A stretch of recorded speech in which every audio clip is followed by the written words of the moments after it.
de vous retrouver à l'issue de ce Conseil européen extraordinaire important qui fait suite à celui de décembre dernier. En décembre, nous avions réaffirmé la position qui est la nôtre depuis le début de la guerre, l'unité et le soutien très clair des Européens aux Ukrainiens. Cela s'était traduit par une décision sur l'ouverture des négociations d'adhésion pour l'Ukraine et la Moldavie, ce qui avait permis d'envoyer un signal politique clair sur notre communauté de destin avec ces pays. L'accord que nous avons trouvé aujourd'hui permet de confirmer la clarté de ce choix. En effet, la question en suspens, vous vous en souvenez, concernait le volet économique et financier de notre soutien à l'Ukraine. Nous avions trouvé un accord à 26 sur la revue du cadre financier pluriannuel et la Hongrie n'avait pas pu accepter à ce moment-là cet accord. Depuis, nous avons travaillé pour permettre un accord à 27. Il était indispensable parce que notre soutien à l'Ukraine depuis le début de la guerre est uni et unanime.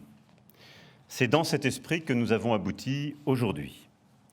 Nous avons donc trouvé un accord à 27 qui nous permettra d'accorder 50 milliards d'euros pour la reconstruction et le soutien à l'Ukraine, 33 milliards de prêts et 17 milliards de dons et subventions, 9,6 milliards d'euros pour mettre en œuvre le pacte asile et migration et agir conjointement avec les pays d'origine et de transit, et donc accompagner les décisions qui avaient été finalisées en fin d'année dernière, et 1,5 milliard d'euros pour le Fonds européen de défense au sein de la facilité STEP, qui préfigure un instrument de souveraineté européenne.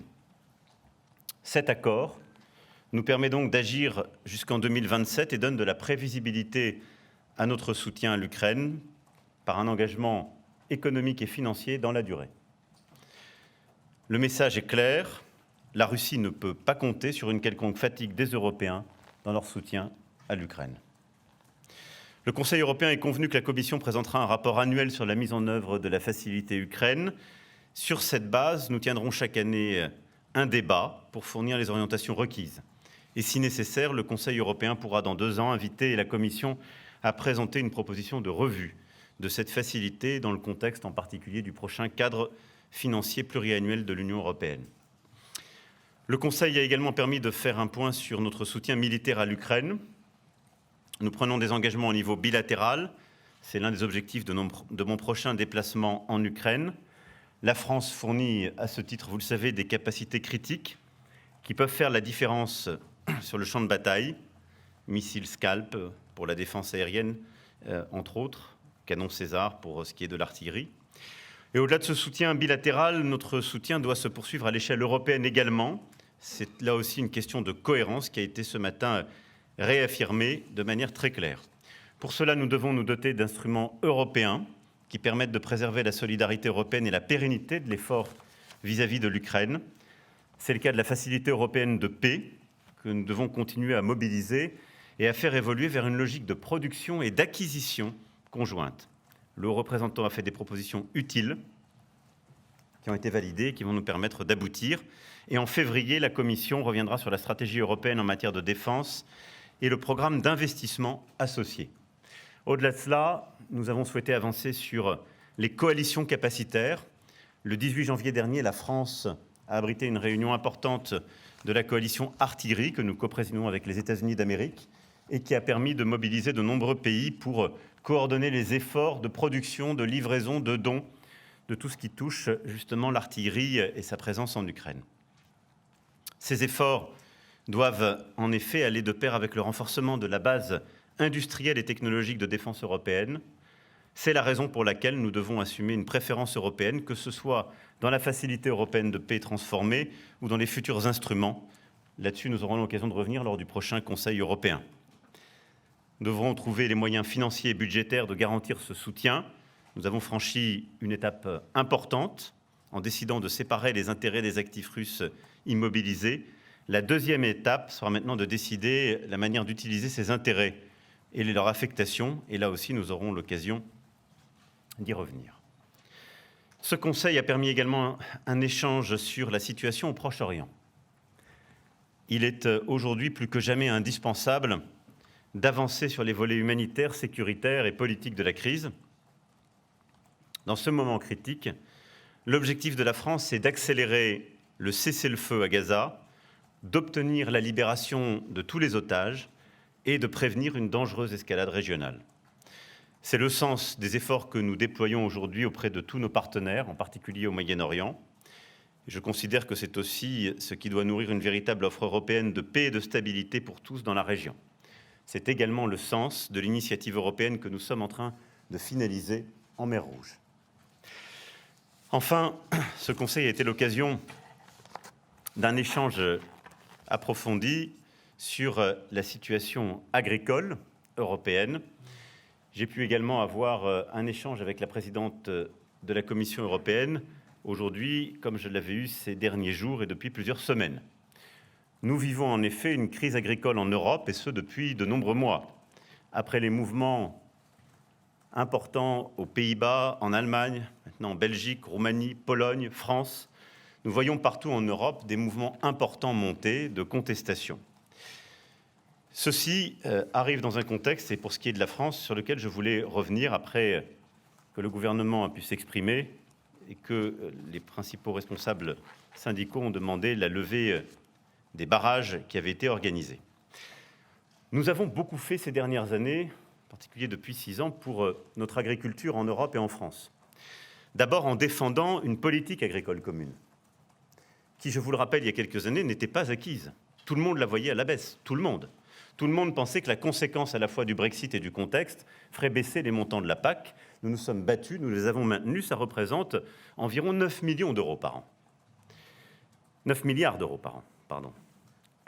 À côté de cela, nous avons, dès 2017, lancé à marche forcée un travail très approfondi des états généraux de l'alimentation, de lois successives, j'y reviendrai, des mécanismes qui étaient attendus depuis des décennies par nos agriculteurs, comme l'assurance récolte, pour faire face justement aux grands aléas climatiques, des plans de soutien de plusieurs filières, certains d'ailleurs encore reconfirmés au prix à nouveau, qu'il s'agisse de la viticulture, de l'élevage ou d'autres.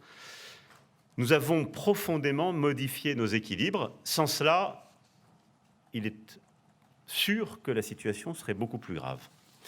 Néanmoins, nous ne devons pas sous-estimer que l'accélération que notre époque vit, la grande déstabilisation géopolitique, la guerre suite à l'agression russe en Ukraine, ont conduit, et évidemment la pandémie de Covid, ont conduit à des perturbations massives qui touchent très profondément le modèle agricole européen. Et c'est à cela que nous sommes confrontés. Les temps changent, nous vivons une révolution collective, il faut faire face au changement climatique, à la guerre en Europe, aux déstabilisations géopolitiques, et donc nous devons aussi profondément changer les règles et aller plus loin que ce que nous avons su faire. Bonjour Monsieur le Président, Michel Rose de Reuters.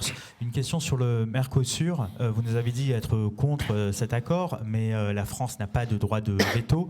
On a entendu Olaf Scholz, Pedro Sanchez nous dire tout le bien qu'ils pensent de l'accord avec le Mercosur. Est-ce que le problème n'est pas que la France est isolée sur ce sujet en Europe et l'Union européenne pourrait-elle décider d'imposer cet accord à la France contre sa volonté ? Vous avez raison de dire que ce n'est pas la France seule qui décide et que nous ne pouvons pas seuls bloquer.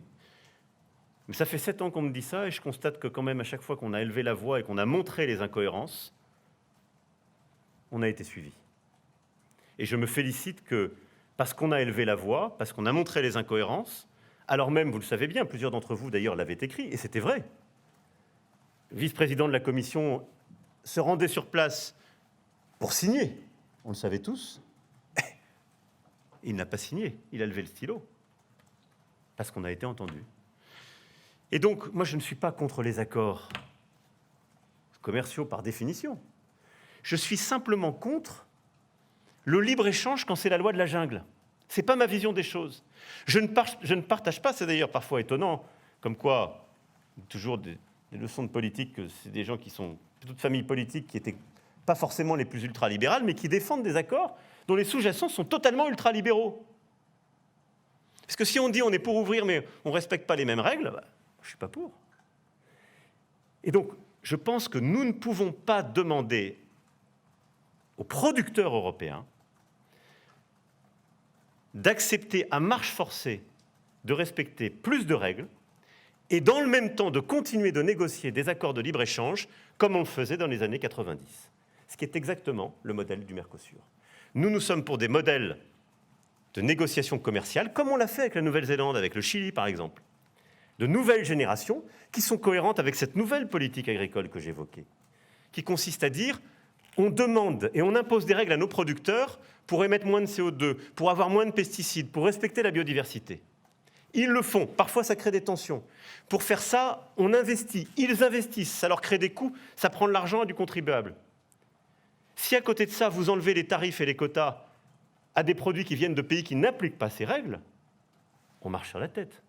C'est-à-dire qu'on sera un continent qui prend des règles pour des producteurs qui n'existent plus. Et donc on sera un continent qui, d'ailleurs, demain, ne pourra même plus choisir ce qu'il consomme. Et c'est ça la souveraineté. Parce que si vous n'y veillez pas, les règles que vous jugez bonnes, que vous appliquez à vos producteurs, si vous les affaiblissez trop, parce que vous laissez vous-même une concurrence déloyale se faire, le risque, c'est simplement que vous perdez la capacité à produire. Et donc, à un moment donné, on sera en situation peut-être de devoir consommer des biens industriels ou agricoles qui viennent de continents ou de régions qui ne correspondent pas du tout à nos valeurs et à nos règles, parce qu'on aura simplement créé cette situation.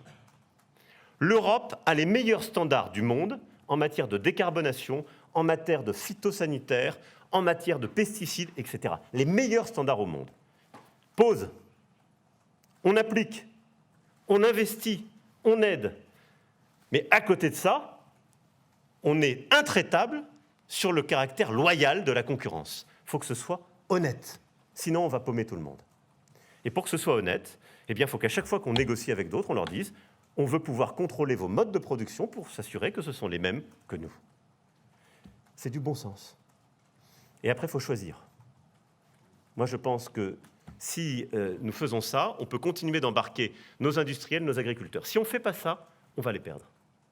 Et à juste titre. Et on fait monter les extrêmes.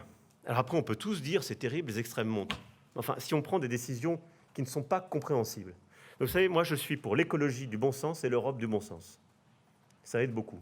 C'est pas moins d'ambition, au contraire, mais c'est juste de dire j'essaie de comprendre ce que je fais et de pouvoir l'expliquer de manière intelligible. Parce que quand j'arrive plus à l'expliquer, c'est qu'il y a un problème. Le Mercosur tel que c'est là, c'est pas explicable.